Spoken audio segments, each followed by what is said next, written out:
because better to end at a natural point with your own mind, as opposed to, but of course, if you're on a schedule, and you have to be somewhere, I think it helps because then you're not constantly thinking, I can't, I have to keep looking at the clock because I need to make sure I don't go overtime. Well, thank you. That's a good idea. So. The other thing you can do is put the second bill on silent and then just use it to track you. Yes. Many things. We have so much technology. You'd think we'd be a master of something. No. Your favorite friend. Oh, yes.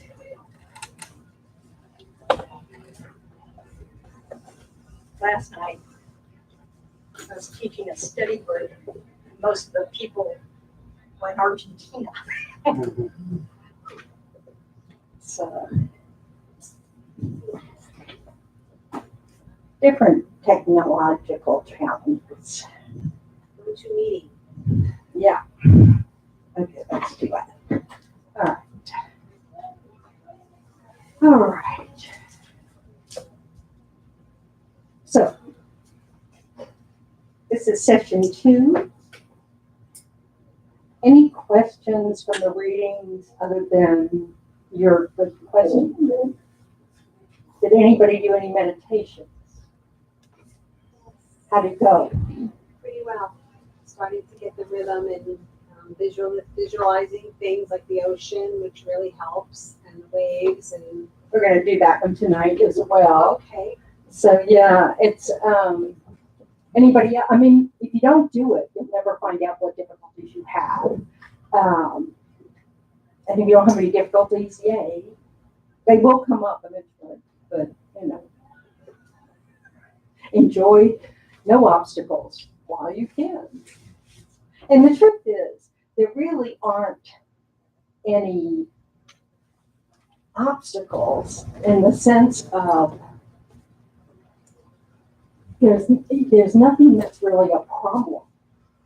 It's more that anything that we might label. You can come up front. You can come there, wherever you want. Oh yeah, Ralph's sitting there. You can't take Ralph's seat.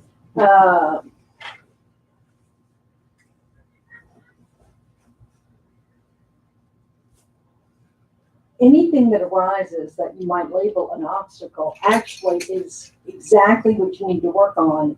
That's the point, is we need to learn how to overcome what we consider to be obstacles and recognize that that's just a name. It's not inherently an obstacle. It's not, an obstacle doesn't mean you cannot do it.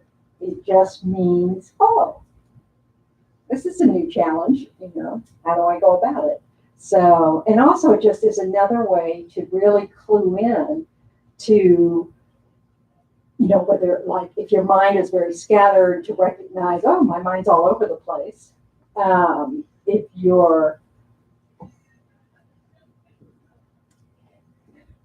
worried about something and you just can't seem to shake it, you'll recognize that habit of clinging to problems, which might not be the most skillful habit to have.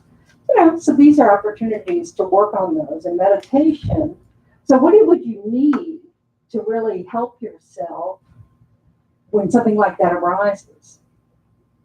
What will help you? What's the starting point of working with it? Breath. The remedy. Showing up. You just got to keep showing up. It's like, oh, that didn't go so well. You show up again tomorrow. It's just not, it's because one of our habits is to stop if it's hard. It's sort of like, almost like we tell ourselves, oh, I have enough hard stuff to do. I'm not doing this if it's hard. We don't understand that one of the reasons we have a lot of challenges is because of our mind.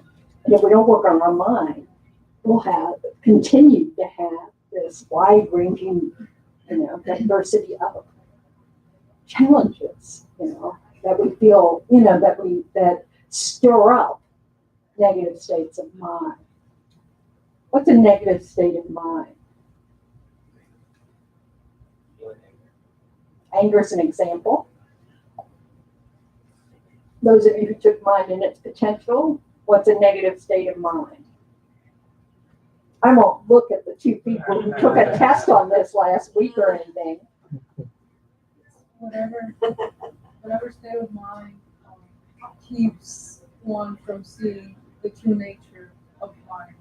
Well, that could be ignorance. And ignorance is not necessarily negative. A negative state of mind, or a disturbing emotion, or an affliction, or there are lots of different translations for it, is when it arises, it's a state of mind that when it arises in the mind makes the mind very unpeaceful. Delusional? No, well, delusions can be ignorance. Ignorance doesn't necessarily make your mind unpeaceful. It's just a basis for our negative states of mind to arise. So ignorance is something that is the root of our disturbing emotions because it's the source from which all the others spring. But it doesn't necessarily agitate the mind, whereas anger does, greed does, jealousy does, those kinds of things. So that's the key, it's agitating. And even things that we don't necessarily see as negative, but infatuation.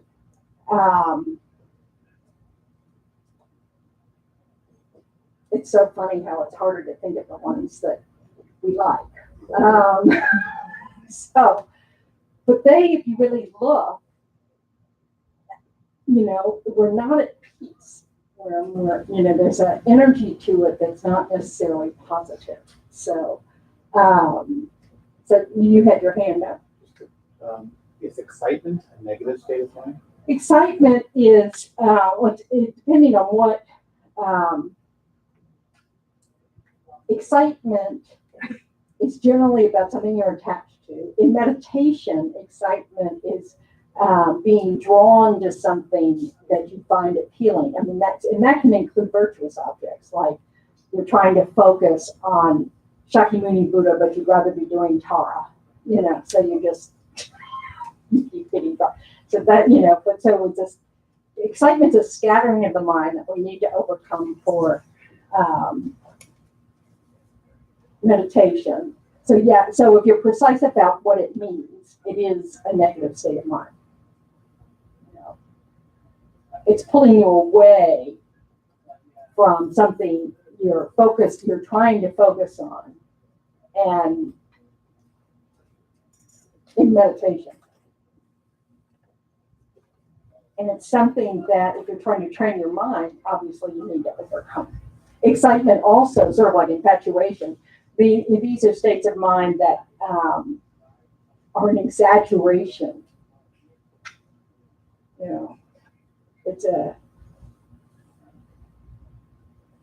What is it that we're always after?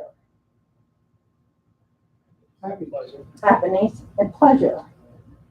What we see as conditions for happiness. So things, we like things to go our way. We like things to feel good. We like to stay away from things that don't feel good.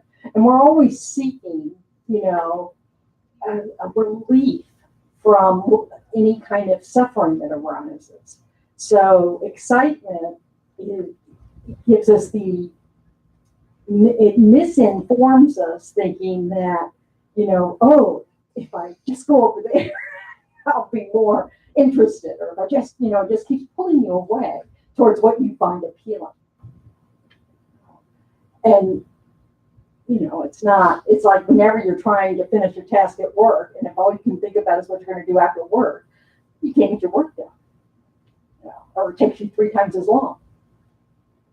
So it's not helpful.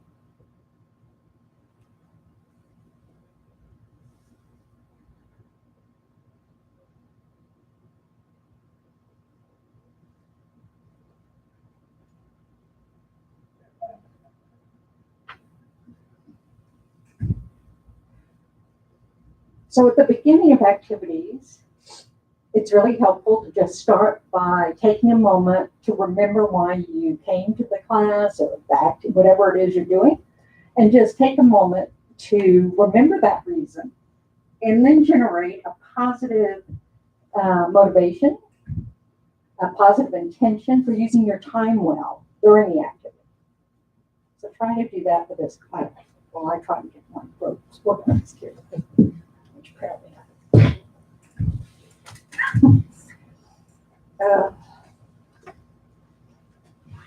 so sometimes it helps to do that, to take a second to go, where am I? So, because we bring our energy from what we were doing 2 minutes before.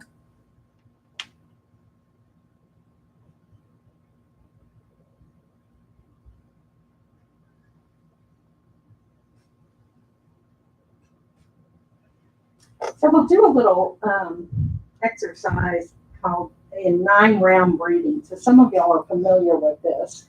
This is a tool to use to more when you try to sit down and settle your mind and it just seems to be all over the place. It's a forceful method for getting your mind to settle down. So it's 3 rounds of 3 breaths. And I'm trying to find my instructions so I don't, oh, there it is. So I don't send you on the wrong track. So there is a very simple version of this and then a little more in-depth versions. We'll start with the simple one. And then later on we might look at the more complicated one, just has more visualization to it. So what you want to do, have y'all set a motivation? I'm rushing ahead. I have forward energy tonight. So, okay. So you want to take your, what's this hand? Right hand, and block your left nostril while breathing in your right nostril, and then move it over to exhale. So you're breathing in through the right, exhaling through the left. 3 times.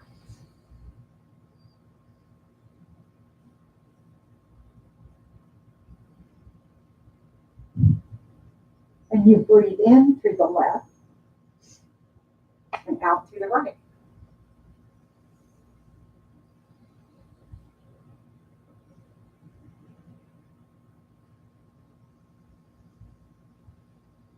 And then you breathe evenly through both nostrils 3 times.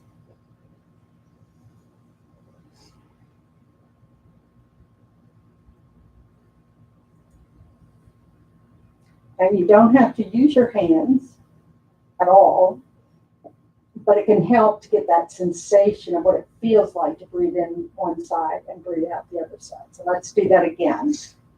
Everybody got the hang of it? Okay. So we start by breathing in on the right and exhaling out the left 3 times.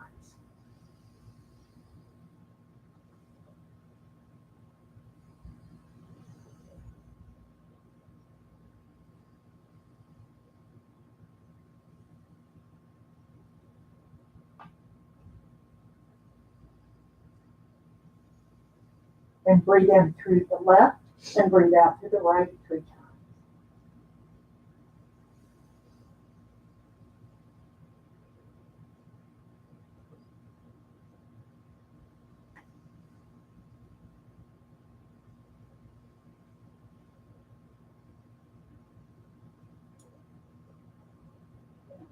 Three breaths evenly.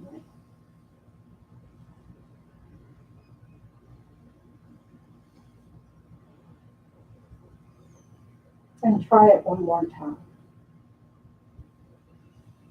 Beginning with the right nostril.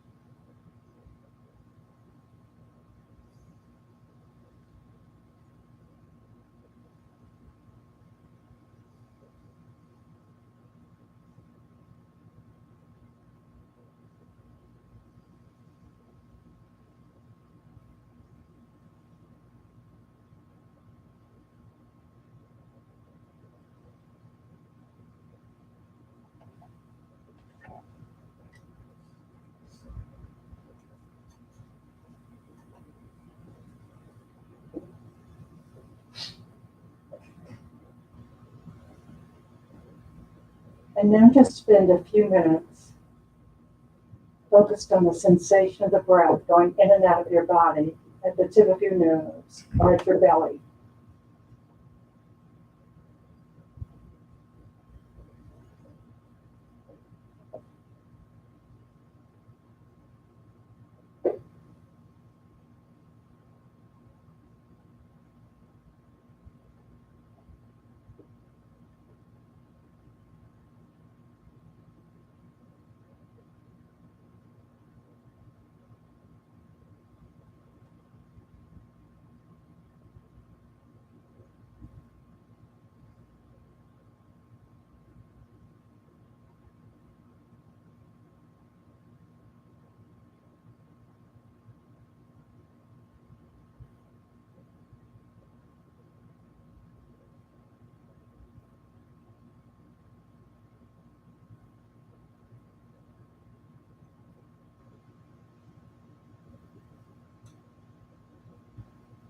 When you recognize that your mind has left the breath, just gently bring it back to that sensation of movement at the tip of your nose or at your belly.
Let your attention ride on the waves of the breath in the way you would float on the surface of the ocean.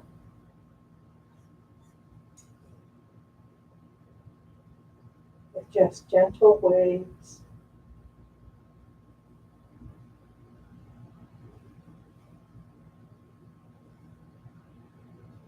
And the rhythm of your breath is the same as the waves.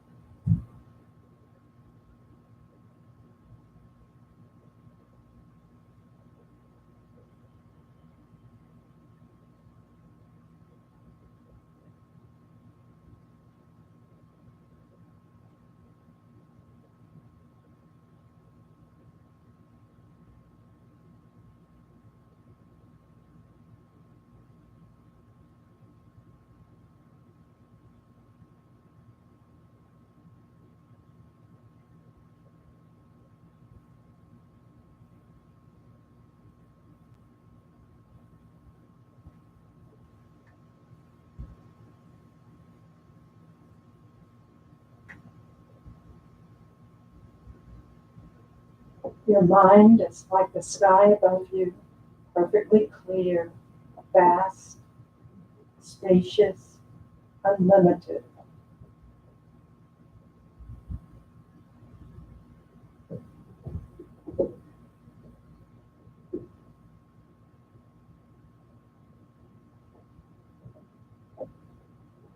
So shift your attention from the breath to your mind itself.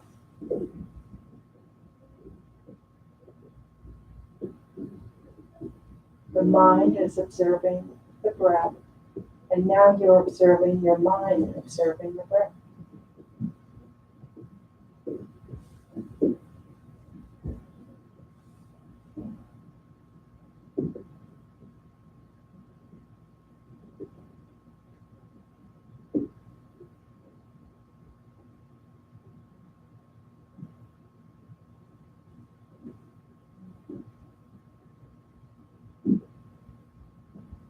The things that you are aware of, the thoughts, the sounds, images, are just like clouds passing through the sky.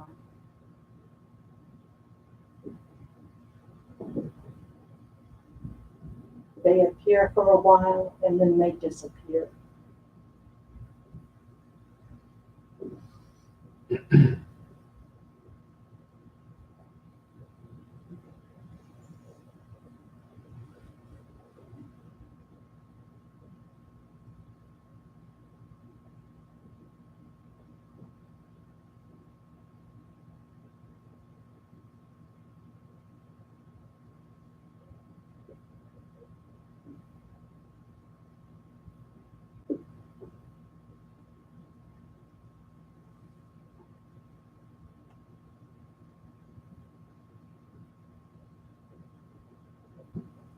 Rather than identifying yourself with the clouds that just pass through the mind, just temporary mental events, try to get a sense of this clear space-like mind where these events take place.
Now gently bring your attention to the body sitting here.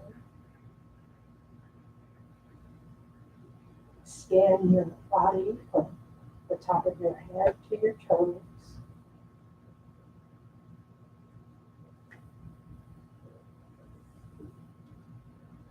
Take a few belly breaths if you find any spots of tension, allowing the breath to reach those spots.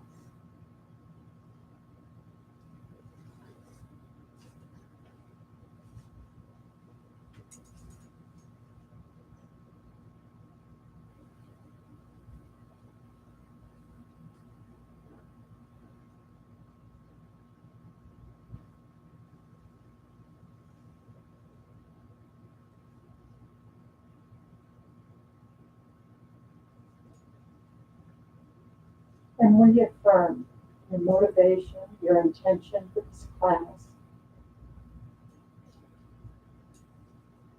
That you're trying to explore the mind and the tools for exploring the mind, like meditation, in order not just to benefit your own mind,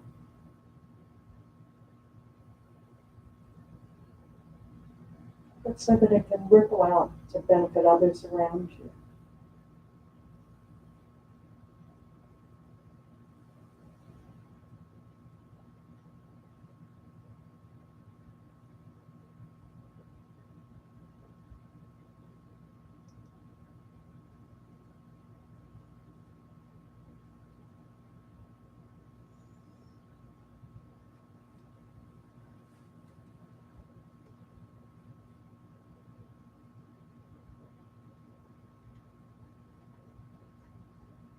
And when you're ready, just gently open your eyes.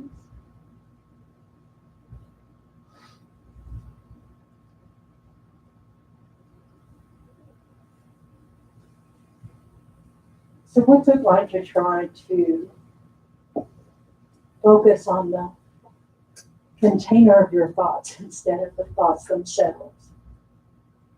Is that difficult or easy? It's difficult. Yeah, it's just it takes a little practice, because I know that for myself, at times when it just feels like, okay, what am I focusing on? It's sort of weird. So, It's extremely tranquil. it's extremely tranquil though. So I think that, that it's, as you practice it, and the mind, all the thoughts, not the mind, but all those thoughts that are floating in the mind seem to quiet down a little bit. So it's like the waves have gotten smaller and smaller. There are times when, even though you might have a part of your mind on your breath, that you almost can't sense your breath because your breathing even can slow. So it's just, it becomes more and more subtle, the object. So, but it has, but we want to cultivate this ability so that we can keep remembering, no matter what's going on out here, or even what's going on in the waves, we have access to this quieter, more still place in our mind. And we can, the more practice we are at it, the more we can turn to it whenever we want, whenever we need it, whenever we realize, oh, I'm being pulled around and I need, to me, it's what we sometimes, call being centered or grounded or something. But it's really actually more spacious than that. It's like you're rooted, you're not, you don't have to feel floaty, but you might, but it's that you're more in touch with this spaciousness that exists around all those waves or clouds. And this is how we find that space between thoughts.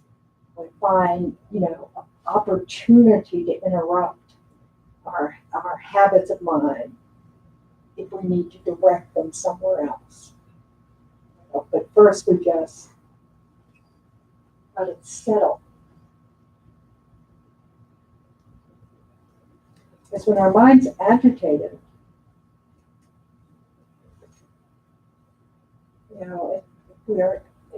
it's too confused to be able to see wisdom. So it's not a good place from which to make decisions, from which to, but of course we all do, because we're used to focusing on the waves. And we want to learn that just like in the ocean that has all these waves all the time at the top, there's a deep part of the ocean that doesn't have waves, even though the waves are still going on at the top. So it's not like you have to stop thinking. That's not the point. It's just that you become more aware that these mental events or thoughts don't have to rule what your focus. You can focus on the stillness instead, or the spaciousness instead. But it's not easy to do. It takes practice. It takes practice, and maybe different kinds of meditations that help you first settle the mind, just like doing the 9-round breathing just kind of helps you, interrupt whatever you were thinking about. I find it very effective. It's a very useful tool. The reason it's said to be effective is that it helps balance the subtle energies in the body. And so the visualization is according to the, not just Buddhism, but the yogis of the time, they're channels in the body. They're like 72,000 channels of subtle energies, but there are three main ones. That one's on the right, and it looks like an umbrella handle. Oh no, a cane with a crook. It starts and it just goes in front of your spine, and then you have, that's your right channel, then your left channel, and then there's a central channel that starts the crown of your head. And so you can visualize that when you're breathing in through the right nostril, you can, sense the movement all the way down the channel, and then you breathe out through your left channel.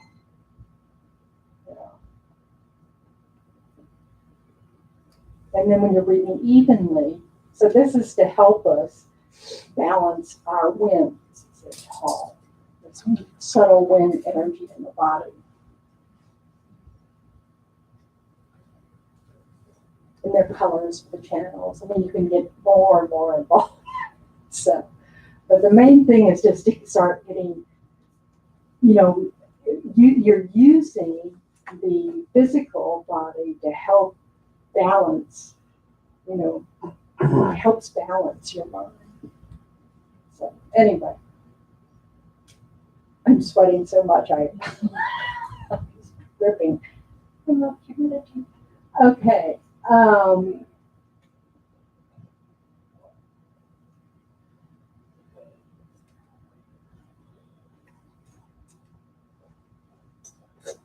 Up there it is.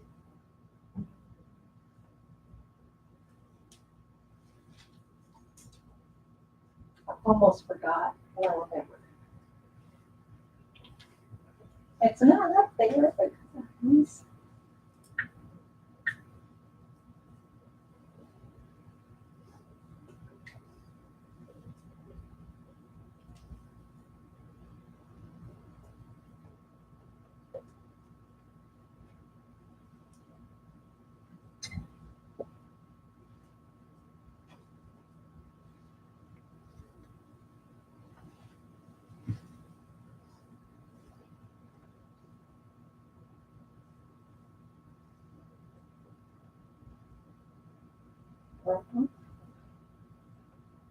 Okay.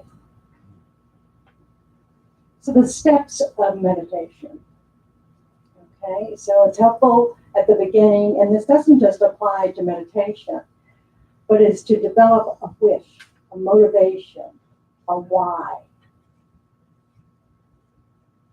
And you can do this, the strongest way to do this is come up with your own reasons for why it might be beneficial to learn how to meditate, or to do this particular meditation, whatever, at whatever stage you are. So what are the advantages of meditation, of doing the meditation, of doing a meditation? Yes. Your mind will be more disciplined. So you can take that and you go, why do you care if your mind is disciplined?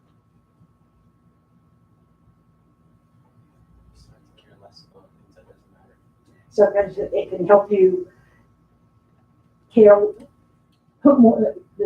put less attention on things that don't matter. Because through disciplining your mind, then you can choose to set aside things that might be nagging at you because of your habit, but that really aren't important, or they're just wasting your energy. So when you think about like trying to keep all these things in your mind and how are you going to do that, that's going to wear you out. Don't forget you're already doing all these things with your mind that are wearing you out. What you're just trying to do is redirect the energy. You're trying to stop wasting your energy on things that really aren't important to you and that are, just not skillful.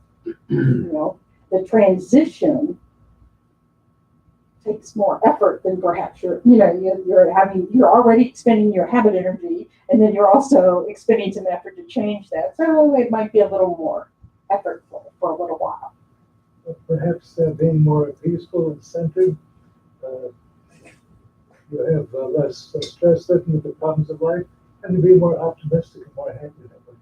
Yes. So you can, it's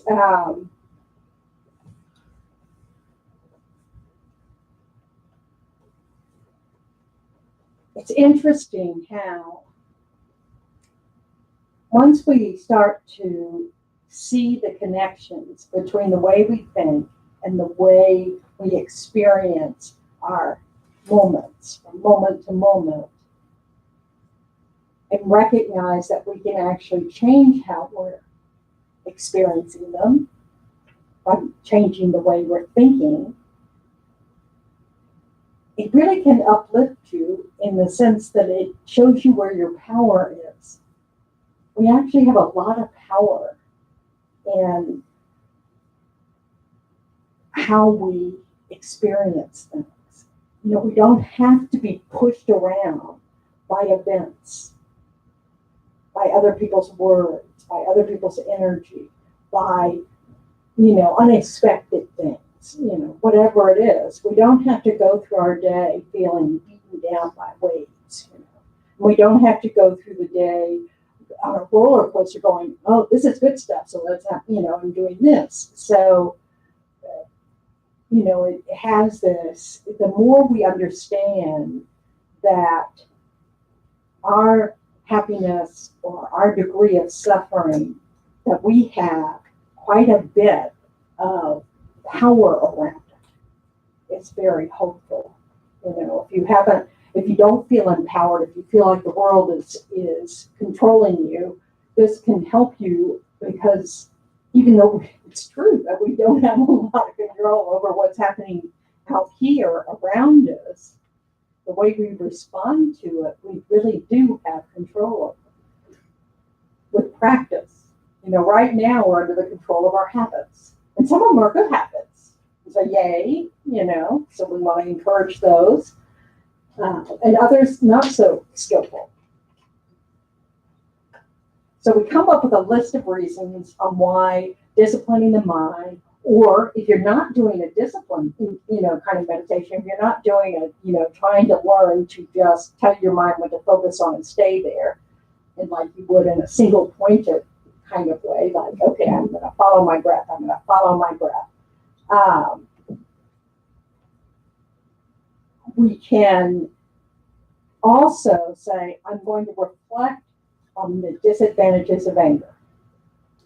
I'm going to reflect on the disadvantages of jealousy. And that's our object. And so we do want to, it's a discipline in the sense we still want to hold our focus, not shift around a zillion other topics, but keep going, okay, I was talking about jealousy, so what's the problem with that, and really look at it. So that's another type of object of meditation. So it doesn't settle the mind, but it does focus it on a particular subject. Yeah. In the readings, I can't remember if it was Zopa or Geshe, but he said you go from single point meditation, shifting to the analytical meditation, but then he says you shift back to single point at the end. And that's the part I don't understand. Well, you want to always settle on, when after you reflect, hopefully, it's not going to always happen, but you'll have some conclusions. You're trying to reason this. And so you come to the conclusion, yeah, when I think about it, I really would like to let go of jealousy, and you want to rest with that certainty at the end. You don't want to just have this sort of open-ended thing. You want to come to some sort of conclusion. Or that's as far as I can take it today. But it's just so, you get back to that settled spot.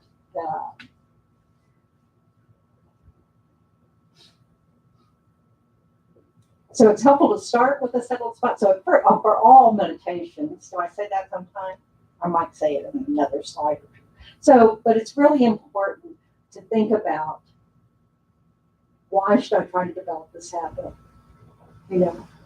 So that, like I asked you to commit to doing a meditation, a little short meditation every day for the month of September. And so if you haven't done that, then you need to keep, exploring why not. Because it's a discipline, and if you don't do it, you have no chance. So it's okay. That's one of the things that's really nice about making short-term commitments, because you're not saying for the rest of my life, I'm going to do this. Or that if I miss a day, I need punishment. You're not saying any of that. You're just helping yourself give it a go. Because if we don't try it out, we won't actually know if it has any benefit or not. And we won't really know what our own obstacles are. We won't know what's going to give us a little difficulty. We won't, have the opportunity to see what other people say, how they've handled that. And so you missed an opportunity. Okay? So you really want to have this kind of reasoning. I mean, that's how you can spend a meditation session, is just thinking about it.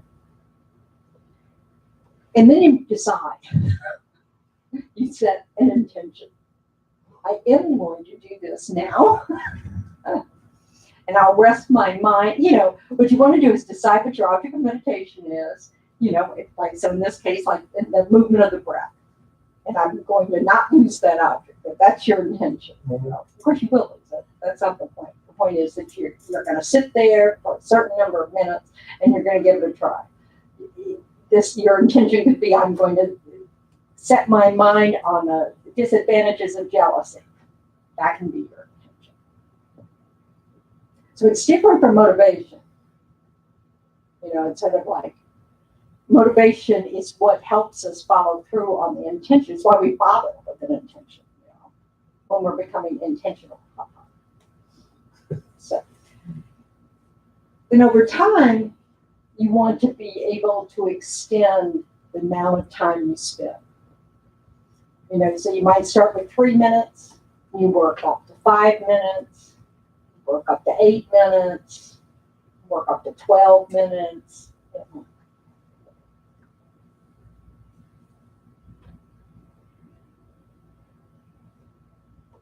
If you're working on being able to develop your concentration, this placement meditation kind of idea, where you really are just honing your ability to focus and not forget the object, you don't want to overextend yourself.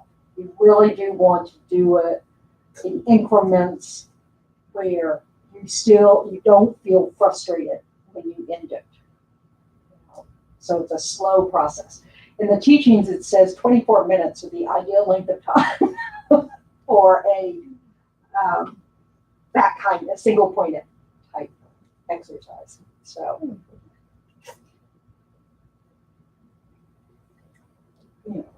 but then you can stop there. Does that mean that you're ready to move on to try other types of meditation? No, they're all one piece, okay? We need to develop the skill of being able to hold our focus, okay? And we need to analyze. So in the readings, and we'll get there, okay? Because you do develop a pattern of alternating.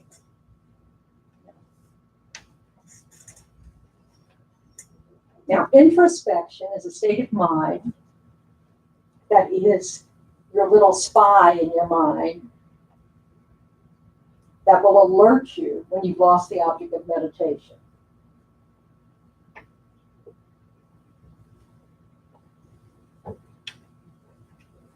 So if you've forgotten your object of meditation, so your mindfulness is just the quality of, or a state of mind that remembers the object. It's all mindfulness is. If you're doing mindfulness walking meditation, you're remembering that your focus is on maybe your feet, the walking. And it's the state of mind that recognizes when you've forgotten that. It's called introspection. Sometimes it's translated as alertness. It's one of the guards of your mind. And then you apply antidotes as needed. We'll talk about those. And then you don't apply antidotes when you don't need them. I'm so far away from that. Yeah. Okay. So you still do those things for analytical meditation. You know, it's just that your object is, more of a concept. Yeah. But you still want to hold your focus on the object like jealousy. And you want to think about each point deeply. So when you're studying, remember this is in the context of the three things, the three higher trainings: study, reflection, and meditation. So you can't meditate on something that you're not familiar with. This is what makes the breath so easy. We have some familiar. Has anybody gotten? I'm sure you have, but on the Pilates, and they say, "Oh, feel that, I don't know, that muscle that's underneath those muscles," and I'm going, "Yeah, okay, don't think I know that one." It's like, I'm sorry, I've not in touch with any of these layers. You have something for a beginner. So, but this is the idea is, that you need to be familiar before you focus on it. You have to get to know it. And so part of the process of meditation is becoming more familiar with your object. So you don't plan on looking at jealousy once. You're going to have to get more familiar with it and more familiar with it. All the disadvantages, all the ways in which you've got proof of the disadvantages, and you've got evidence in your own life. This is not a helpful state of mind. You have to really get familiar with it. And then you need to get really familiar with what conditions, what clues you've got that you're entering into that state of mind so that you can catch yourself eventually. And basically use your reasoning of why no point in going there.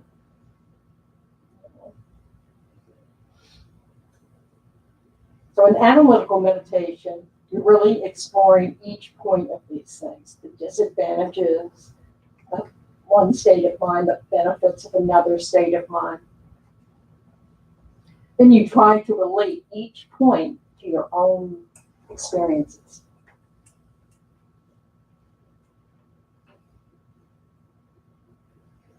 And sometimes you really have to experience. What's challenging is not to get hooked by your story in the experience, whatever experience comes to mind. It's really easy to get distracted by the story, and you have to keep bringing yourself back to, okay, let's see how this played out. How did my jealousy impact? What is it that it blinds me to? Whatever it is, you really have to look. Oh, that's right. So I made this assumption that blah, blah, blah was going on because I was already, jealousy had arisen. Turned out that wasn't happening at all. And so I've had another fight with my partner and for absolutely no basis and, blah, blah, blah. So analytical meditation can be used for something positive. My meditation is something that's going well in my life, so I can think about why that is going well and how to improve it. Yep. Good. Yep. Don't lose sight of that. It's not just, the reason why we tend to focus on these unskillful states of mind is because they take time away from our positive states of mind. So when you start to reduce them, then you can cultivate. So, one of the classic teachings is that you look at the disadvantages of the state of mind you're considering abandoning. Then you look at the advantages of not doing it, not having that state of mind. So if you're impatient, then you can look at patience. And you can find examples of when you've been patient and how those experiences went versus those when you were impatient. So you get to, so it's not just all about the disturbing states. It's also about why you would want to land on the opposite shore, the positive states.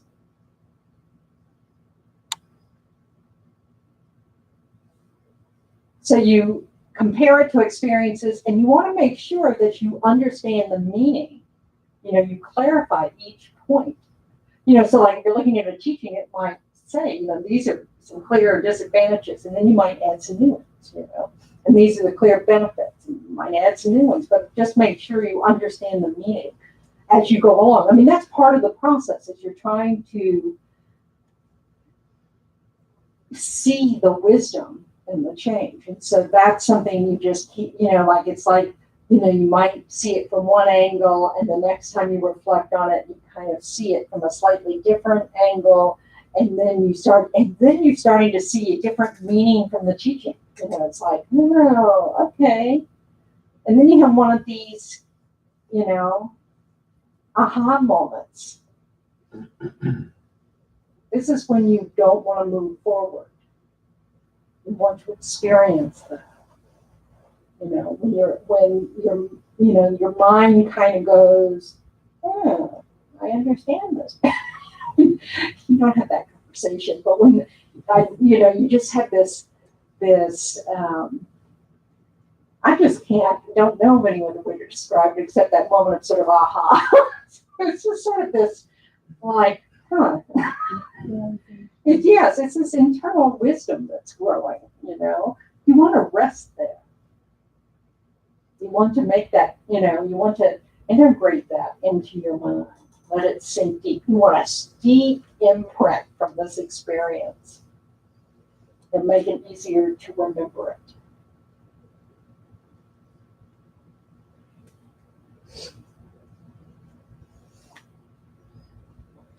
And this is when you hold it single pointedly. So this is why you need both skills. So in the beginning, okay, so let's say you go to work every day. So on your work days, you might decide that you're going to do a focus meditation on the breath, because you only have 8 minutes for a morning meditation. So, but then on the weekend, you decide, okay, I have more time. So I'm going to do I'm going to do my little concentration meditation, but then I'm going to reflect on a particular topic of interest. Does that make sense? So you reported earlier that 24 minutes is the optimal time for just the focus and concentration. Eventually. That's what they say. When you're developing calm abiding, 24 minutes is the, And then you would move on. because it's a 1/60th of the day or something. Something like that. Oh, the reason I was asking that, I do notice right about 20 minutes, something different happens Okay. at that point. So it's sort of like, Maybe that's just sort of the length of time that we can sustain it well. Yeah. But first, we have to get there. If you're already close there, great. But you don't start there if you're a beginner. And if you're not, if there's something that you really need to be working on in terms of your states of mind, you don't need to get there to 24 minutes with your concentration. You go ahead and start reflecting on that. This is, it's not an either or. I mean, the purpose of doing like 24-minute sessions of concentration is to help you develop a state of mind called calm abiding, It's a high level of stability. And they have all these conditions, they say, that you need in order to achieve it. And most of us can't do it in that. We don't have the conditions. You need like 6 months of free time in a quiet place with helpful companions, with all your food like ready for you. I mean, it's just really because you need to have like, 18 of those sessions a day in order to develop it. So, but we still need to develop. We're not going to make a lot of progress if we can't remember what our object is for more than a second. We want to cultivate it so we can hold it for a little longer, because that's the starting point, is that you can remember for about a second or two. Then you're off and running, and then you remember it again. So when you're doing analytical meditation and you have these aha moments, you may not be able to hold it very long. But the interesting thing is, all of us have the ability to focus. We all have proof of that. If you learned how to drive, you are able to focus. Because there's so many things you have to remember to do it. So you have to be paying attention when you learn how to drive. Yeah.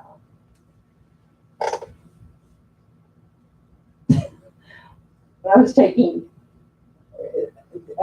driving lessons before the driver's test, because you get the discount or something, even way back, decades ago. On the driving test, I hit a car, and then I got my license. This is New Orleans. Don't drive in New Orleans. And I also, maybe this was just in the learning phase. Please let it just be in the, I know I hit the car in the driver's test, but it didn't do any damage. My first wreck was with a pole in a parking lot. Should have known. Anyway, but I came to a stop sign. I stopped and then went. Of course, there was a car coming because, it's not just stop. It's stop and yell. So I learned that. So, but the point is, we know how to focus when there's something in it for us. Like your life might be dependent on it, or someone else's life might be dependent on it. This is why we really have to think about why we want to meditate. So that we'll keep doing it. So that we notice that, our day might seem to go better when we do it than when we don't do it. Because these are the things that help us keep doing it. If you cherish yourself, remember, it's just the body and mind. Take care of that mind. Recognize the importance of that mind, of how much the mind determines your day, every experience. So, you want that motivation.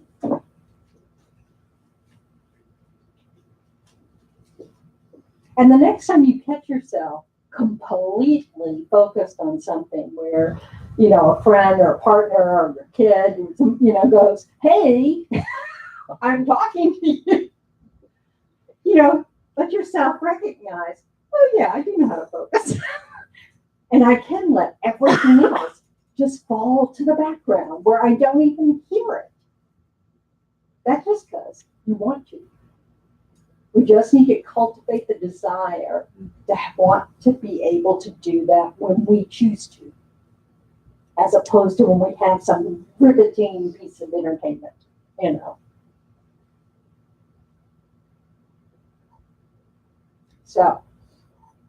So analytical meditation is really, it's just that you're really reflecting on the topic, on the object.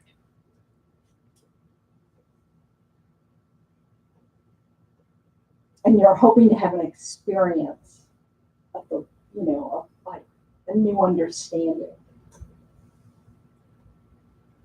or a refresher course in an old understanding. Yes. The word reasoning. Second. Yeah.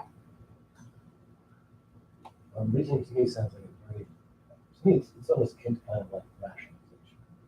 From reasoning something, plugging something into something. It's some type of structure. Yeah, it is. Instead of letting something just kind of. What you don't want is irrational reasoning, which is called rationalization. You really want to make the distinction between reasoning and excuses. I can keep being this way because anybody would be angry in this situation. No. What you want to do is use reasoning about why would you want to hold on to that. Reasoning in the sense of being reasonable. Yes, let's try a different approach. Whoops, I keep going backwards and forwards and don't know where I'm going. I was looking for the word reasoning. There it is, reasoning.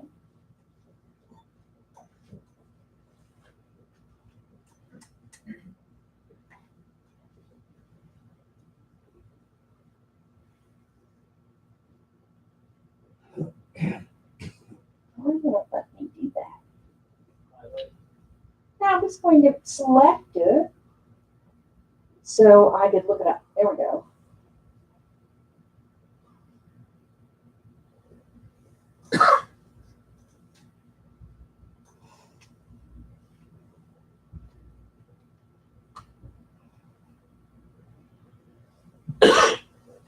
A basis or cause is some belief, action, fact, event. A statement presented in justification or explanation of a belief or action, and the mental powers concerned with forming conclusions, judgments, or inferences. So when we're using reasoning, we really want to look out for the pitfalls of reasoning.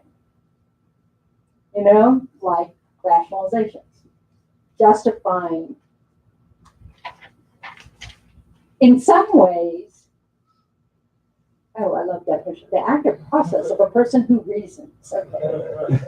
All right. Forming conclusions, judgments, or inferences. Okay.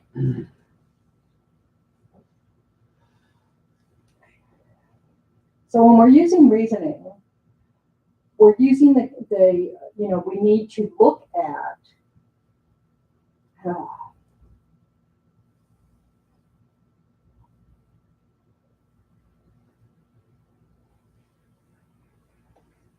okay. We'll do a little practice. Okay. So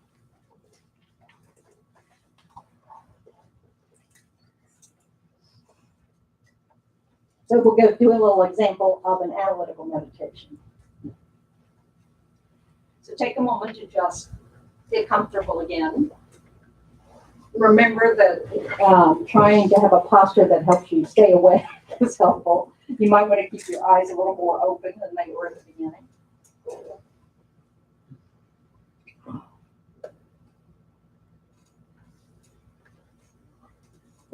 So we're going to do a little analytical meditation on attachment. So attachment is clinging or being fixated with something because we are exaggerating the good qualities and ignoring the negative.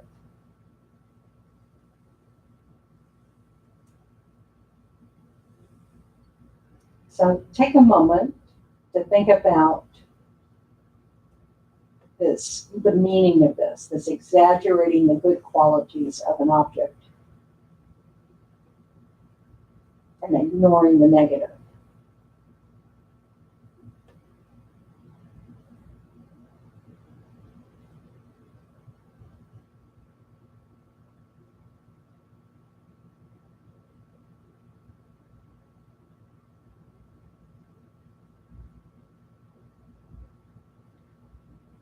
So what are some things or people you've been attached to in the past, or who you have been, or who you are attached to now?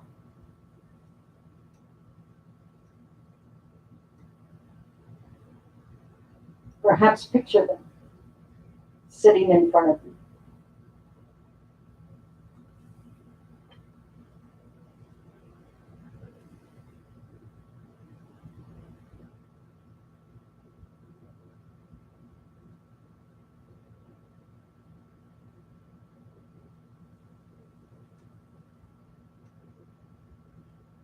What does the attachment feel like in your body and mind?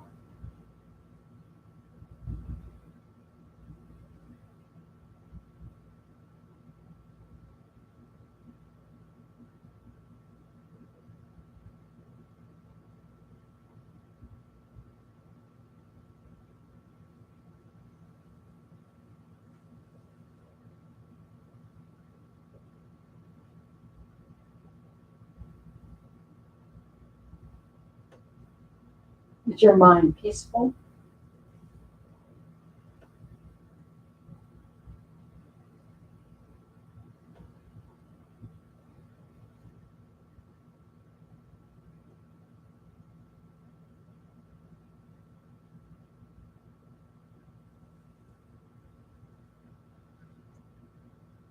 What are some of the disadvantages of attachment? It exaggerates.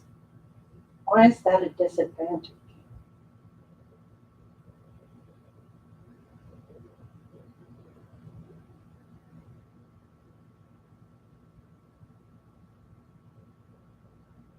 It inflates the importance of the object.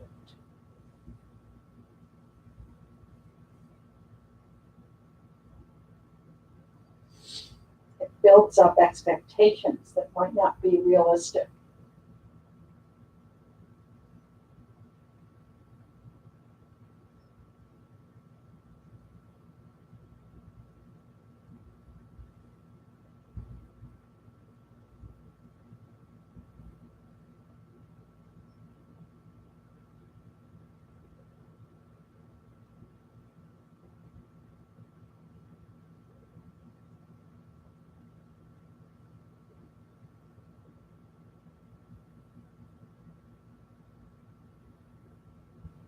It fills me with worry about losing the object.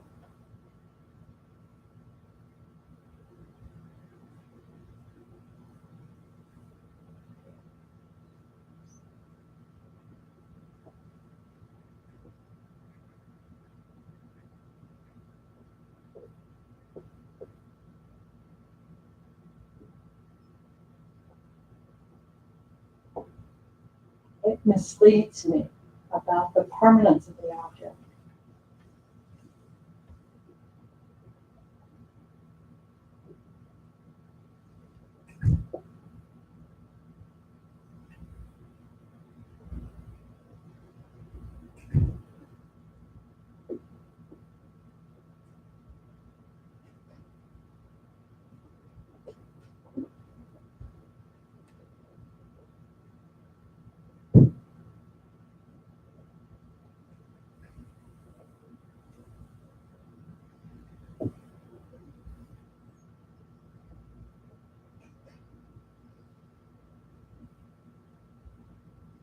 Has attachment ever caused me to lie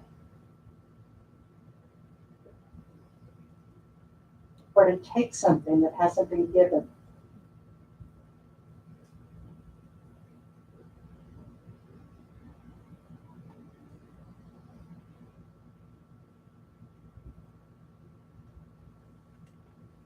Does it lay the groundwork for addiction?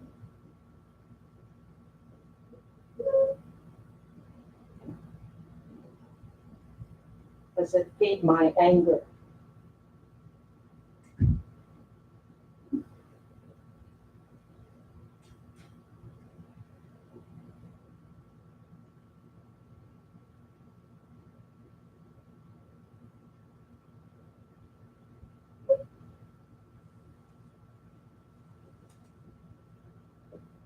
Does it cause me to blame others?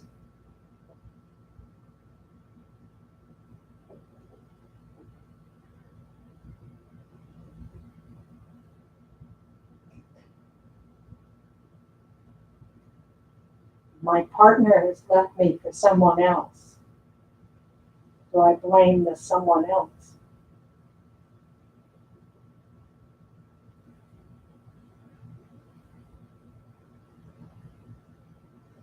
Do I think it's not possible to be happy again if this person doesn't come back to me?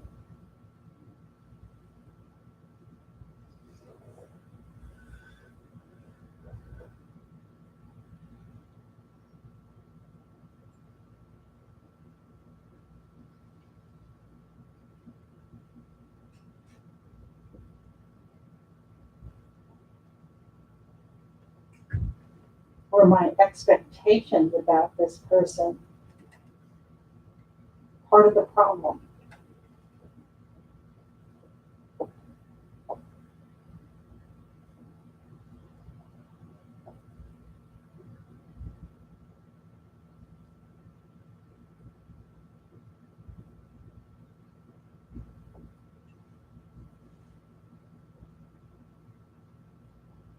If I wasn't so attached,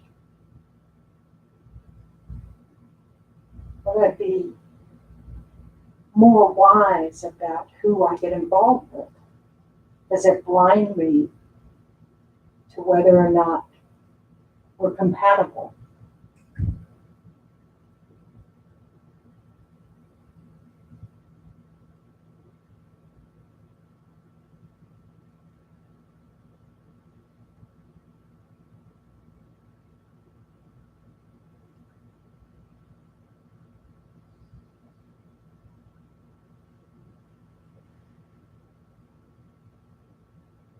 If I wasn't so attached to things being a certain way, would I discover new ways of doing things?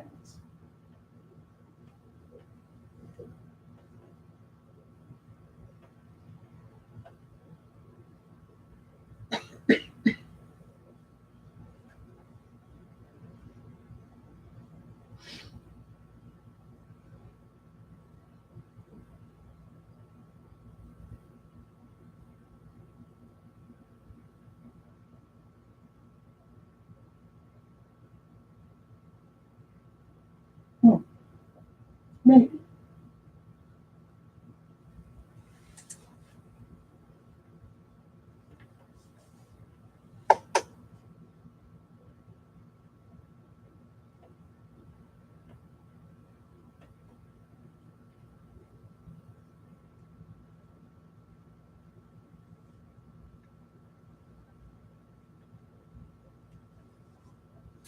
So now just bring your attention back.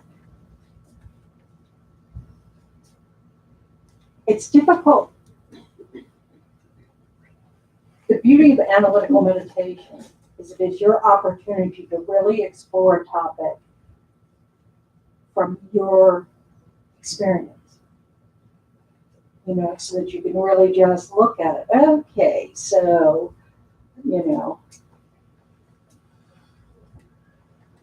so you might not pick something so broad as attachment, but to be able to really look at something and kind of think about, okay, how has this been working for me? And there's probably something specific you can think of. And then you look at its pluses and minuses and you kind of just explore. You look at, Buddhism says it's an exaggeration. What's the difference between attachment and love? How can I understand the difference of that?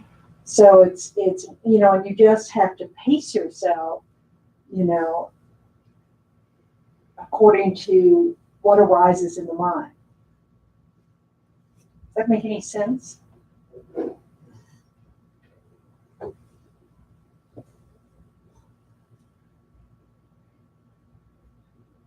So it would be like the onion peeling back the layers of the onion? Yeah. And of course, so often you cry with each layer. Like sometimes meditation is not at all pleasant. You're trying to explore something that is problematic for you. So it's not it's not always this pleasant thing. It's like you're looking at it going, oh yeah, I keep doing that again, and so there's a certain, it can be not comfortable. If a strong, disturbing state of mind arises, you pretty much have to stop, and kind of step back. Because you need to apply the antidotes to that state of mind, or at least to not feed it. Because that's where we get all caught up in rationalizations. We just start going, we still, we start focusing on like the object or the other person or the whatever, instead of our own minds. We get distracted by our habit of explaining it away in with it, because we still believe our happiness is out there. Can't be my attitude, that's causing my suffering. It's that I haven't found the right person, the right chocolate, the right, game of cards. I don't know. So it's just, it's we have to catch ourselves when we do that and go, oh, I've forgotten the object. I'm not supposed to be creating yet another story about this incident or this person or this object. I need to come back to looking at the state of mind that I'm caught up in. That I'm clearly exaggerating the importance of this object in my life. And it's distorted my interaction with this object.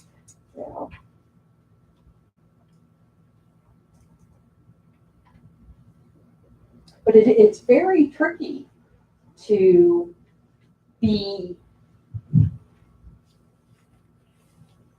parse out. Well, it's not really tricky. That's not a good word for it. You just have to really recognize, and you'll have to, again and again, you'll just have to keep recognizing, oh, well, I've done it again. I've talked myself into thinking that I'm justified, and understand that's your habit at any time. So then maybe you have to go back to, why do I think external things are the source of my happiness? Why do I think external things are the source of my suffering? And, reason that out. That takes some foreknowledge or some teaching. Yeah, all meditation requires familiarity with its object. You have to study first. Absolutely. Otherwise, it's not like we don't do a lot of thinking about ourselves. That's our favorite subject, but we're completely on the wrong track. So, just sitting around thinking about things and without absolutely any kind of reference point of something, a new way of looking at it, a new approach, it's just not going to end you up in a new place. It might. But odds are good that you'll just come up with a whole new line of reasoning of why you should stay the same. And it's their fault. Yeah. The holding on to your conviction single-pointedly, would it be appropriate to basically make a vow in response to working out your karma? I don't know. You have to be careful. If you make a vow, you need a realistic vow. I have to every day. Oh, yes, let's record this. Every day I have to go, oh yeah, there's that harsh speech again. I have a terrible habit of having, I'm very strong-minded and I sound it. And it's, and a day does not go by where I can't find, unless I don't see anybody, but it doesn't mean I haven't thought it, so, like watch the news, forget it.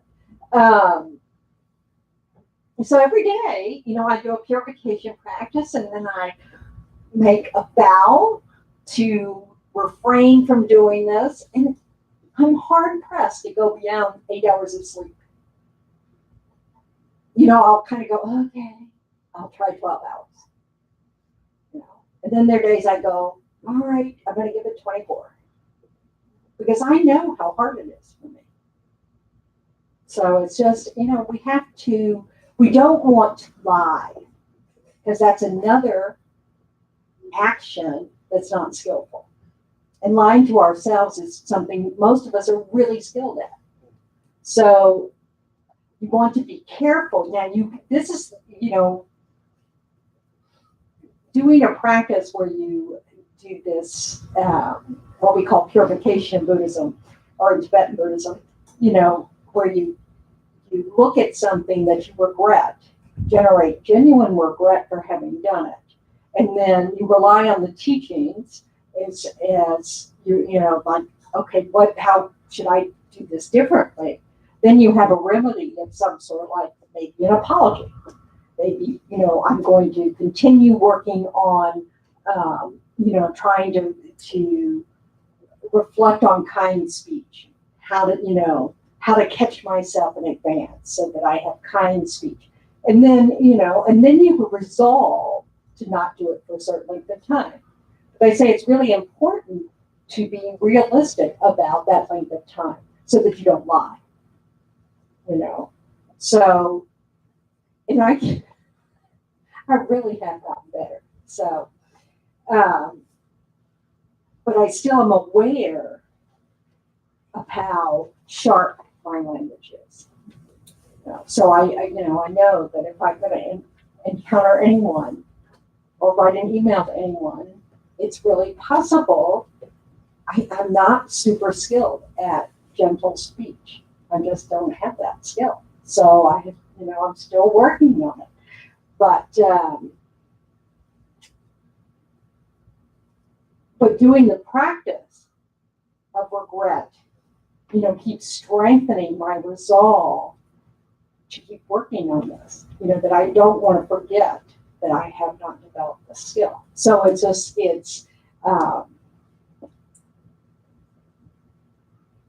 you know, I don't want to set it aside. I'll never get better at it.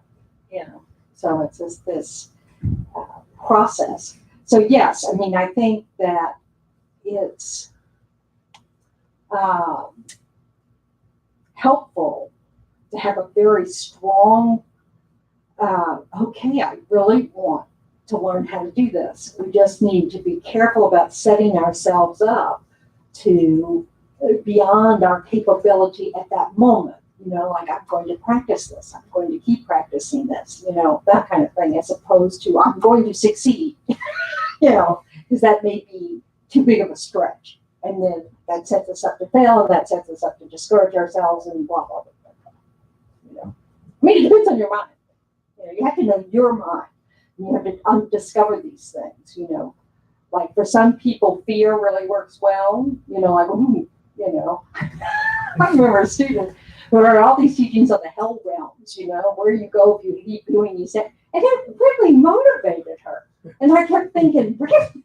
It just paralyzes me, you know. It's just interesting. So it's just about knowing what works for you, you know. So, you know, and like the Tibetan teachers are very harsh, you know. You know, it's in our culture, we think they were angry at you all the time, but they're trying to encourage you, you know, and it's sort of like, duh, get with the program. They make faces at you, they call you stupid. You know, it's a very different culture.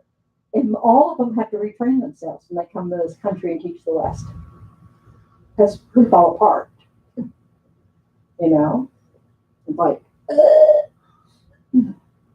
but it seems they really do that. I'm not kidding. If you could hear the Tibetan that they're saying to the translator who's just screwed up, you'd be just like, Wow. But they're not angry. I mean, that's part of the point. It's one of the reasons why it doesn't cause the kind of problems it does in our culture, is because we come from a place of anger. They come from a place of, you know, of compassion and love. I want you to understand this, get this, because you will reduce your suffering if you do. I mean, it's just coming from a completely different place. And it's part of their world. I'm sure it'll shift. I mean, it's impermanent too. But it's, you know, so we have to, you know, so we do have to kind of figure out what helps us motivate, what doesn't, and when we have to just get over ourselves. Oh, I'm sorry, you didn't say the right words. I'm not going to do it, you know. And you have to go, you can grow up anytime now. You know, I mean, you know, we have to, you know, negotiate with ourselves. So it's really quite entertaining. It is. Well, yeah, right. with analytical meditation, you were asking a lot of questions. So is that a big part of analytical meditation? Well, it's just one way to lead it because, so when you're doing it for yourself, you do kind of, okay, so what did I think the purpose of doing that was, or how is that helping me? And then you answer the question. You're looking, at your experiences and going, oh, by clean attachment, did that help? And that's all the ways in which you can think of that it didn't. Yeah. Like becoming your own therapist. Yeah, it's exactly like that. That's what it is. It seems like the questioning enables you to dig deeper and deeper and deeper. Like one of the states of mind that I want to look at is self-pity. Like, Yeah. Why in the hell how is that serving me? Right. And you do want to look at that. You want to see what it's what you think it does for you. What's in it for you. And there are going to be a few things, that you kind of go, oh yeah, I think that's it. And then you kind of think, but does it work? So you got to question your belief system, against evidence to the contrary, things like that. And also, if you study the teachings, then you start to, you learn a lot about the self-centered point of view, that our ego just, how toxic it is because it blinds us. It's just so ironic how many people are searching for someone to share their lives with, and yet they are so self-focused, there's no chance they're going to notice, whether, this is the problem. We just keep our focus in the wrong direction. And it blinds us to all kinds of information. With negative states of mind, is the root of all of them fear? It's ignorance. It's ignorance. Fear is coming from this belief that if you don't exist the way you think you exist, then you don't exist at all. Or that you're stuck in some way. It's like not wanting to look. I don't want to look at the fact that I still, at the age of 63, after decades of experience of knowing the harm of harsh speech, that I still use it. What's that about? Good. Gee, I really, am trainable, and you never know it from some of my habits. But so this is the thing. It's that we have to question our beliefs, and our habits clue us about our beliefs. And so that's why it's so hilarious when we discover, I don't even believe that. It's really just a habit, or we picked it up from our parents, or or our friends or something, and we realize, wow, I don't think that's true at all. I really need to start setting that aside because it's just not true. Commercials want you to believe a certain thing. That's just the overarching question. Is it true? Is it true? And you said in your guided meditation, you used honesty, the phrase honesty. I don't know the exact context, but certainly trying about being honest with oneself. Yeah. We just have to see, because the fact that I use harsh speech doesn't make me an idiot, doesn't mean I'm mean, doesn't mean any of these things. It's an unskillful habit of mine that somewhere along the way I thought might get me what I want. And it doesn't. It's just about, habits, training, so I have this totally incorrect habit. It doesn't make me evil, which is sometimes what we do. We look at ourselves honestly and go, ugh. Well, it can change. And you were talking about the Tibetan instructors were rather negative in their teachings. Well, they were harsh. My Chinese instructor for years, he would never give anybody a compliment. He would let you know when you're not doing something right. that a compliment was not part of his character, as opposed to this great woman I want to emulate, a former director of our building, 500 employees. She knew everybody by the first name, and no problem was too small to not get their attention. She was very profuse with her compliments. Yeah, and this is the thing, like for the Tibetans in a monastery, they understand the danger of pride. That you can turn, your studies into poison by taking great pride in it. And that's something they definitely try to undercut. Don't feel proud of yourself just because you're the better debater. Don't feel like you're better than or superior to, all of those things. So they're really, and they don't appreciate it when you compliment them. It's, like, please don't exhaust my merit. I need it for other things. So it's coming from a completely different point of view. So this is why, when you come into contact with someone from a different culture, you may misread them. You may have no clue where they're coming from. So we have to keep that in mind when we're reading texts from an ancient time, from different cultures that have been translated into different languages. All of these things mean we might not be following. We may not be understanding what the context is. So that's why you have to study more. That's why it's helpful to have a teacher to have to ask questions to, who may have studied, some other text as well, bring it all in. But it doesn't have to get all complicated, really. I mean, it's just really kind of starting to look at the basic, that self-centered energy, it's not getting us where we want to go. So we need to keep discovering. Like my favorite question to ask me is, what do I think's in it for me? Where am I in this picture? Where's my agenda? Keep looking, and I'll have all these things, and then I finally go, oh, there I am. I recognize you. So, that helps you be able to then set yourself aside. So maybe it opens up some space to take in new information. I don't know. So I feel like I have to say, I have accomplished something.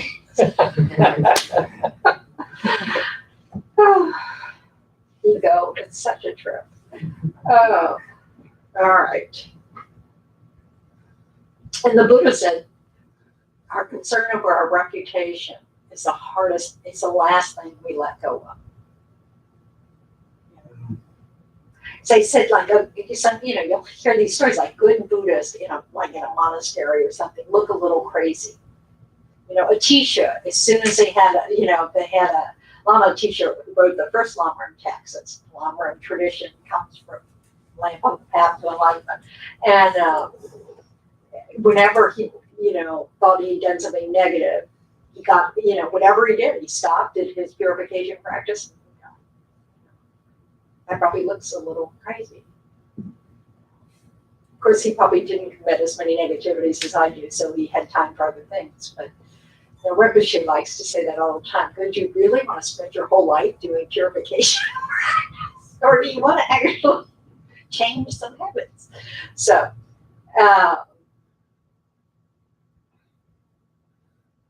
but we have to understand that when we're trying to explore and we're exploring these teachings and we're looking at our mind, we are living in a culture that doesn't agree with it at all.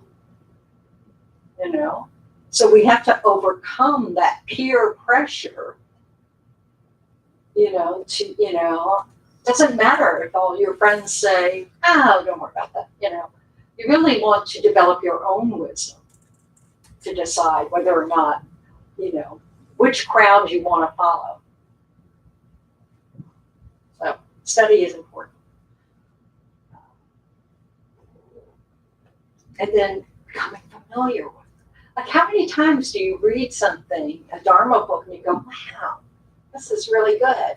And then 3 months later, you wouldn't be able to tell a single person why did you like it?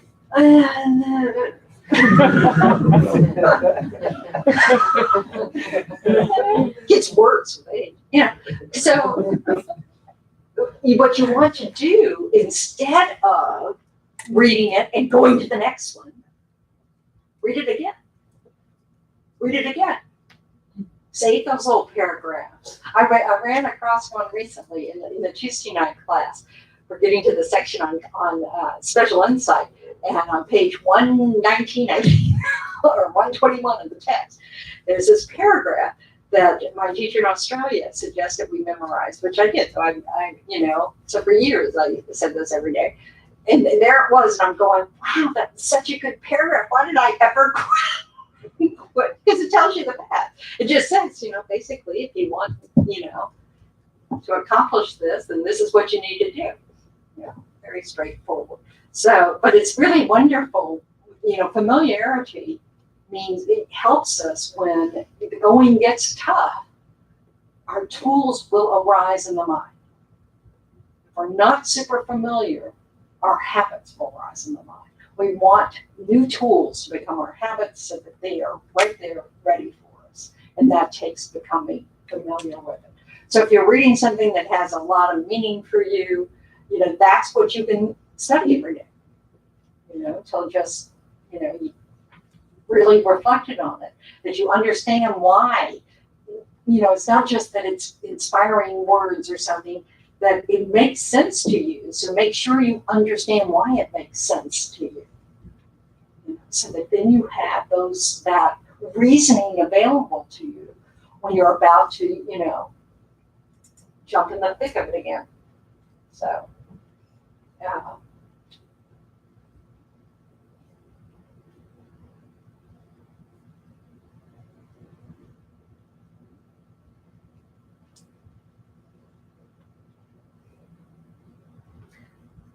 Unfortunately, the teachings don't just include the disadvantages. It also includes, discussion of what are the antidotes. What are some things you can use? If you study up on karma, if you study up on emptiness, if you study up on impermanence, that all of these things, can help you. I think one of the simplest things is impermanence. Recognizing that everything is momentary. Our thoughts are momentary. Our bodies are momentary. All the events in our lives are momentary. So whatever moment you're in, it will change. It is impermanent. If it's a bad moment, okay, it'll change. If it's a good moment, don't get attached. It'll change. Just that recognition that everything's fluid. It's much more like a river than a pond. So.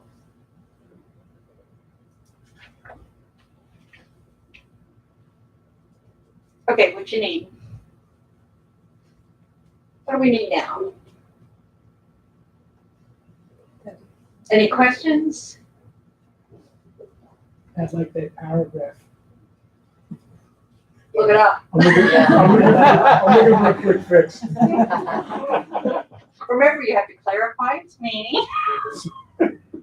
Study up. I have a question about the meditations.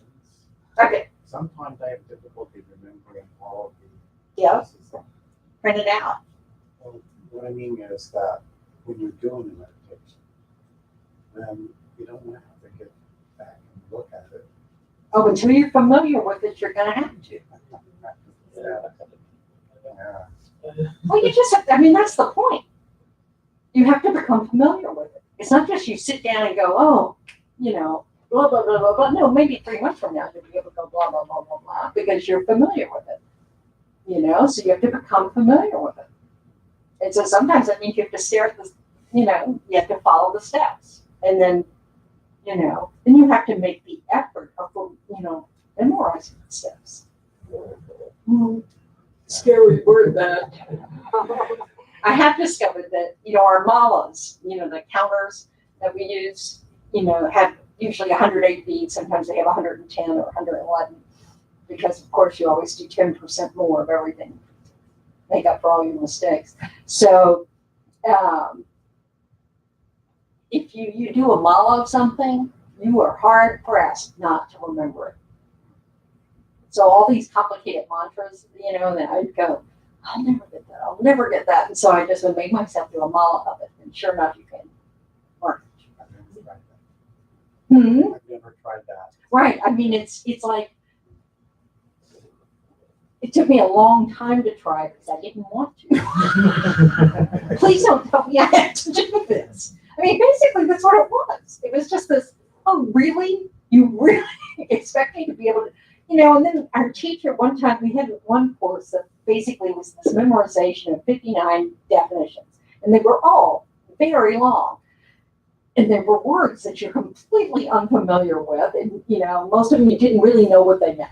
So, and our teacher would just howl, 19, because for a test, you might have to know 19 of them, And he'd go, oh, that would take an hour. Because they do everything. They're not allowed to bring textbooks to class. They were not allowed to bring textbooks to debate courtyards. They memorized everything, And so now at the age of 80, he still lives. And he can still do it. It's just so interesting. So it's probably a skill you had as a child. Don't think you can't relearn it. It's really, you just have to be motivated. And that's a prime motivation is I don't have to pull out the piece of paper when I'm sitting in an airport to reflect on these things. So it's just familiarity. Familiarity, the reason why they stress familiarity is because the reality is we're comfortable with what we're familiar. Hence why we're comfortable with our habits. So to break the habit, we had to let go of the comfort of the familiarity and be okay with the discomfort of trying something new. And we don't like it. So that's why showing up to meditation, even though you don't feel like you know what you're doing or you have to get used to that. You need to become comfortable with the discomfort of not knowing. It's an effortful thing.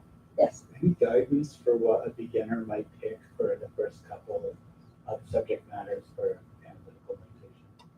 Well, yes. I mean, that's what sort of the 2 years of discovering Buddhism is about. So, but first you start with your breath, and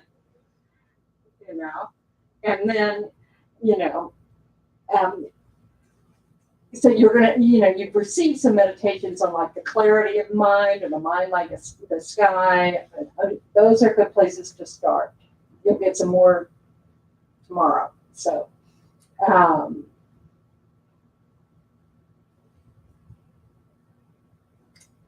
what's the next course? Death and Rebirth. Yeah, Death and Rebirth. You gotta love it. And then Karma. And then Karma. Ooh. It's a juicy. So Death and Rebirth. So one of the meditations you're getting, I think, it's in the, is on the appreciation of this human life, to really understand to really cultivate appreciation for all your good conditions, so that you don't waste it because you're going to die, so those two topics go together. So, but, maybe we'll do it next week, but I'm going to send it to you. It's long. So when you get a long meditation, what you first do is you just read it. You just get familiar with it. Oh, okay, I see what it's doing. And then you meditate on part of it, sort of in order, So you start at the, you get familiar with that first bit, and then you get familiar with the second bit, and so on, And then you use your own language to help you to make it sink in. Because we forget to think how lucky we are. How good our conditions are. We tend to focus on what's not right instead of what is. So I read a wonderful GoFundMe today about these girls, well, actually, it started with a nurse, I think, in a hospital. She made a princess, like a Rapunzel wig for a little girl with cancer, and so they started doing this, and they're like 6 different towns that, it's in Alaska. She started in Alaska, but it's just these people who are, just like, don't worry about the fact that you can't change the world, but you can change this. Just one thing. And so it's just lovely. So I encourage everybody to get on their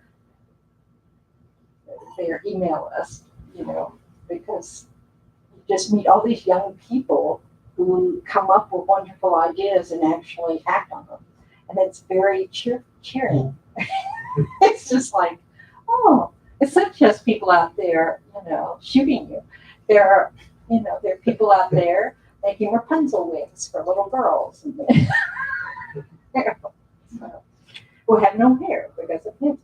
So it's kind of cool. All right. Have y'all met each other? Y'all know who each other are? Okay. Please make sure you know each other. There's Adrian. Jessica, nice to meet you. How are you? You're Steve, right? Yes, of course. Adrian. Carly. Nice to meet you. Yvonne.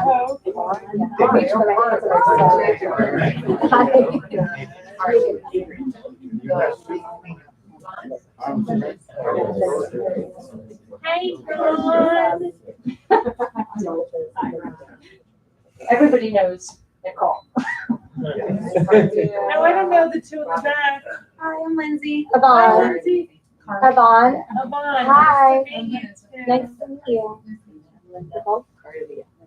I'm not going to remember all your names. I didn't say it'd be a test. Yeah. But there will be. Question to ask yourself. You mentioned the question, and I didn't want to veer off topic, but I thought it was a good one. You said, why do I think external nature is the cause of my suffering or happiness? And I started using what I've learned so far to kind of think about that, feelings being a condition response, and our intent, sort of creating these imprints. And I started thinking about the illusion of permanence, but I couldn't really nail down the answer to that question. So could you elaborate? Well, okay, the answer to which question? Why do I think external things are the cause of my suffering or happiness? Well, this is our question, isn't it? When we, intellectually, we all understand that happiness is a state of mind. So one of the Buddhist assertions is, that you can't, physical things don't produce non-physical things.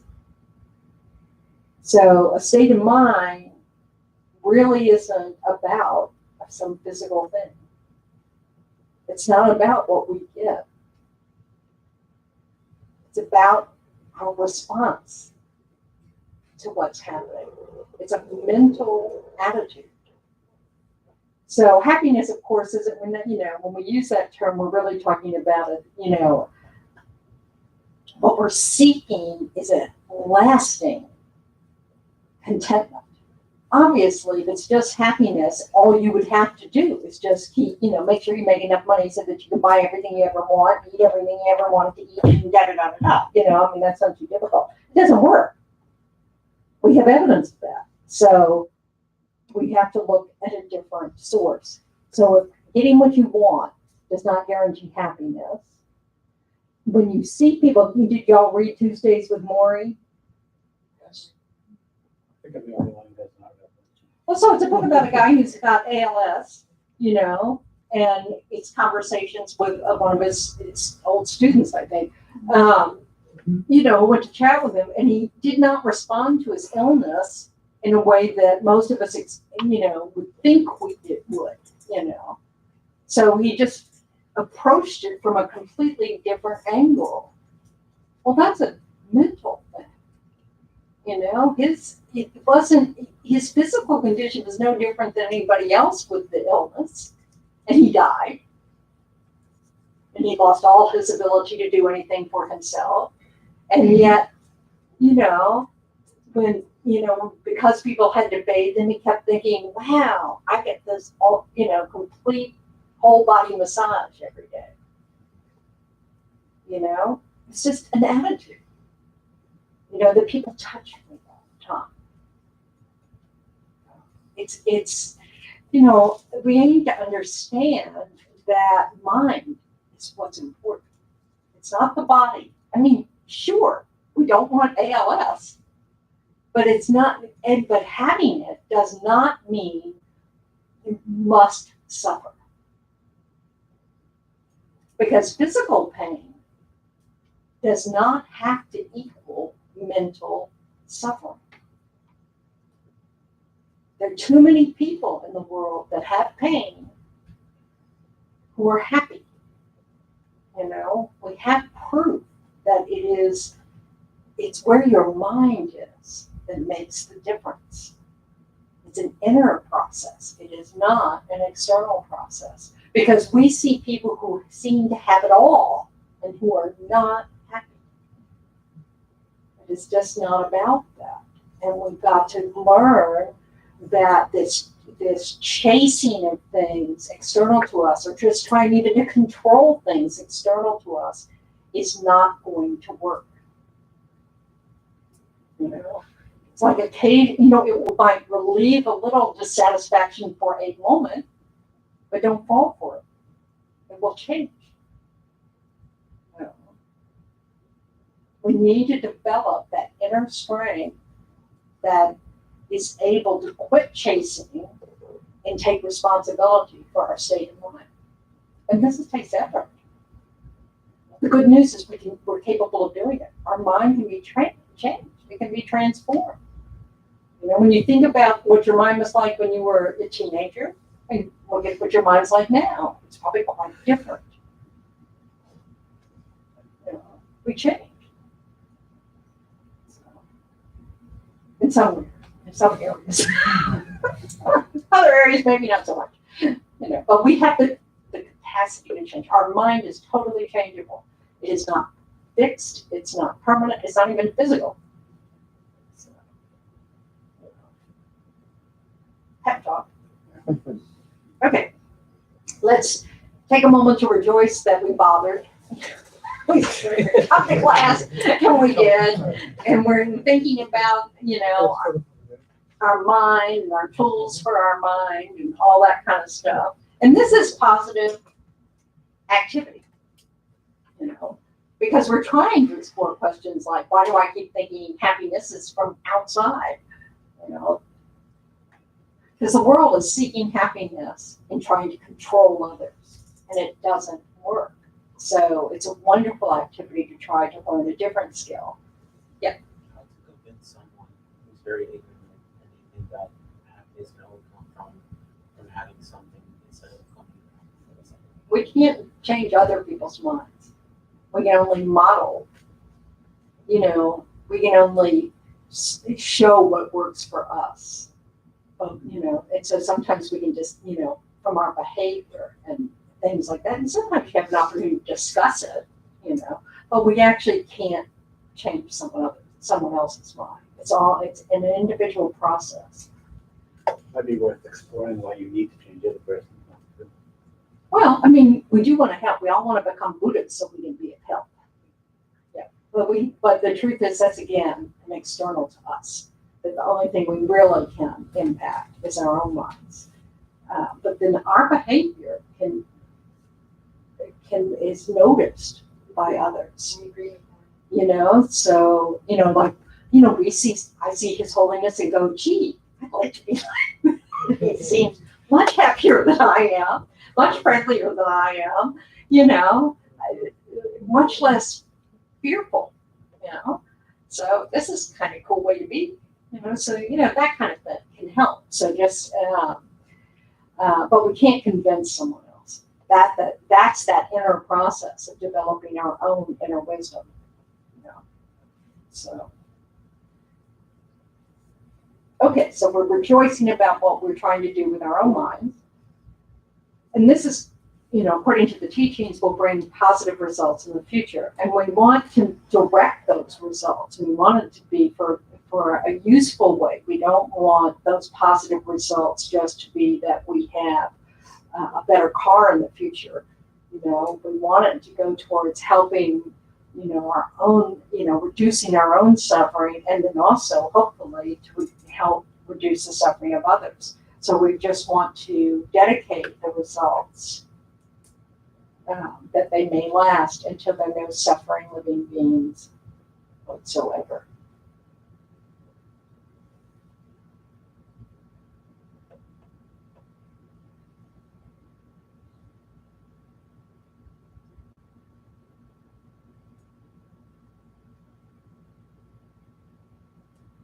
So don't let the topic of the next module turn you away. So, it's actually a fun topic. So, okay. So now set a positive intention for your next activity, like you're going to pay attention to the other cars, the road, whatever, get home safely. And then if you're entering a home with other people, remember you like them. And you want to be there.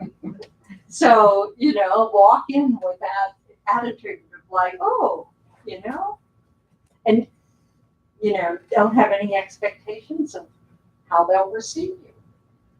So, good luck with that.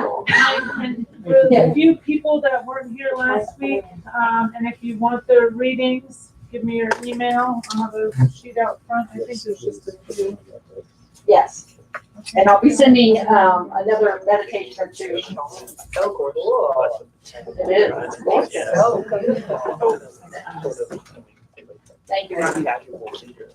I'll get a test paper. So, Sorry, how